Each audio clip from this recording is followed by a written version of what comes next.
Bring joy back to autistic teens, a new, exciting way to beat depression. Life can be tough for autistic teens. They often face challenges that other kids might not understand, like having a hard time planning things, figuring out social situations, or dealing with strong emotions. These struggles can make school, friendships, and everyday life feel harder, which can sometimes make them feel very unhappy. Depression is a common mental health condition that affects how a person feels, thinks, and acts, often leading to persistent sadness, low energy, and loss of interest in things they used to enjoy.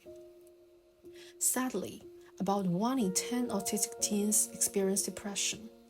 That's twice as many as teens who aren't autistic.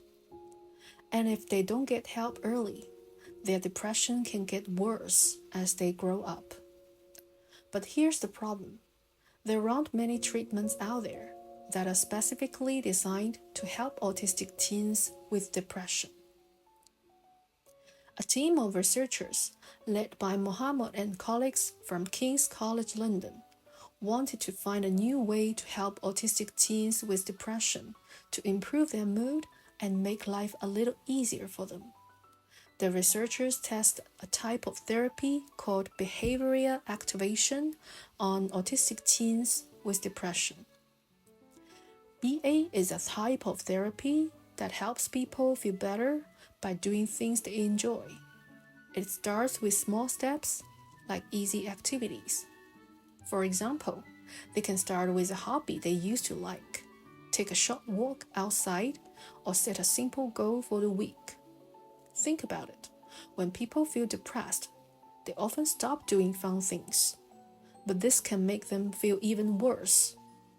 BA helps break this circle by encouraging people to get back into activities they like, set goals for them, and track their mood. It follows a step-by-step plan to help them feel better over time.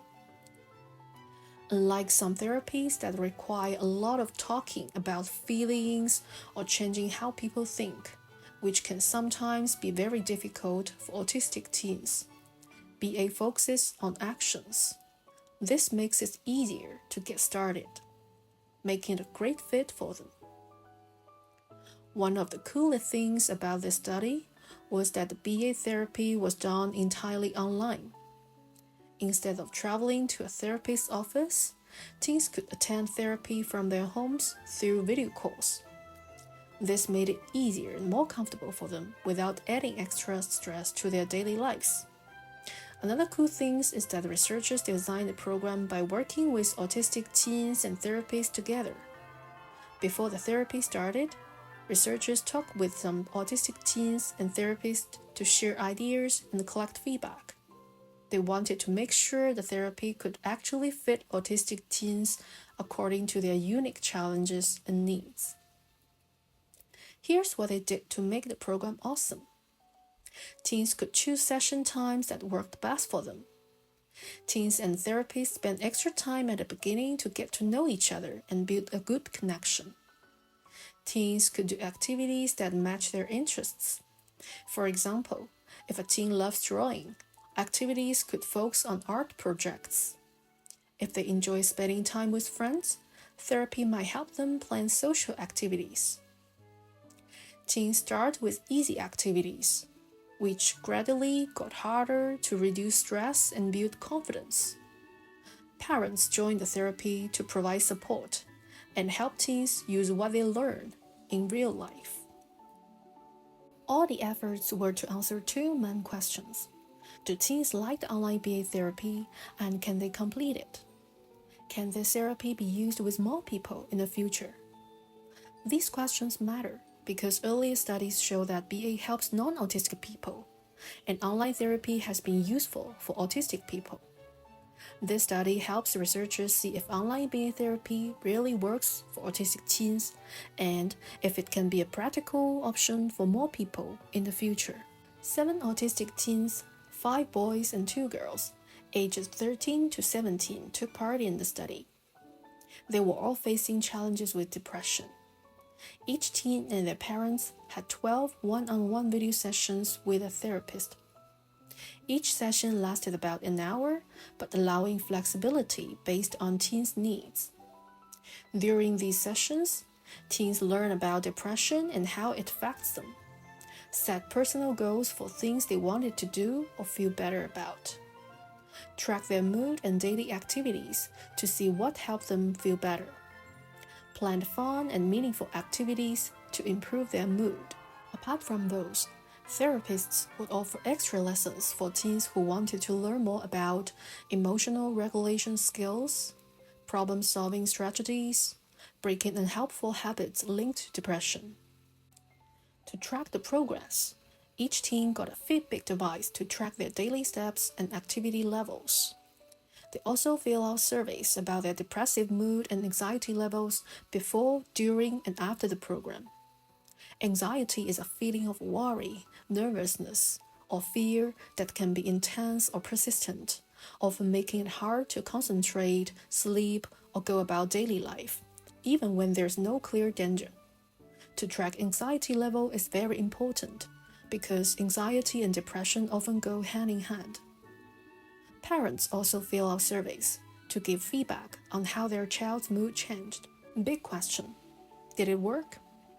And yes, the results were really positive.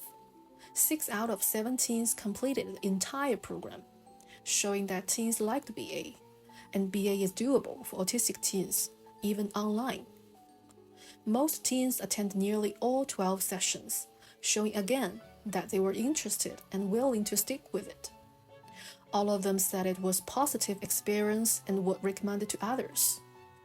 64% of teens said they preferred online therapy over face-to-face therapy because it felt more comfortable and convenient, showing that doing therapy from home isn't just an idea, it's something many teens actually prefer. Parents also loved it, saying the program was easy to follow and helpful for their children. According to the surveys, all 6 teens feel better overall after completing therapy, and 1 had a major improvement in depressive symptoms.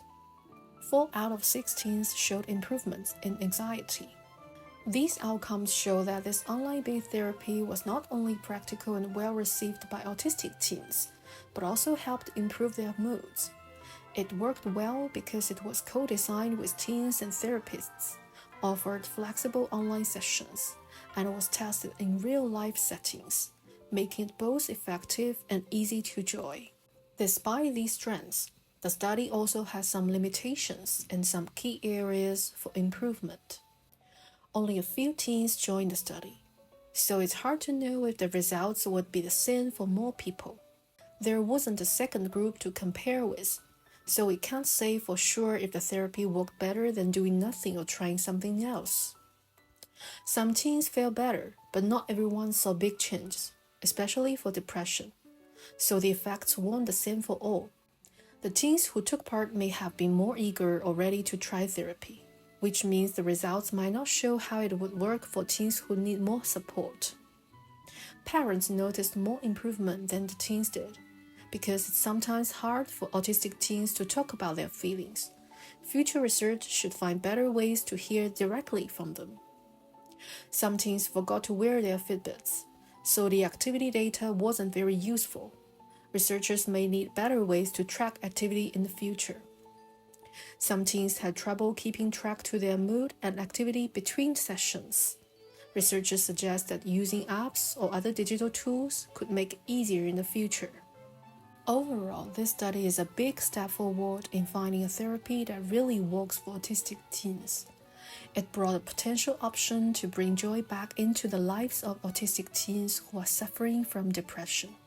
The next step is to improve the program based on feedback.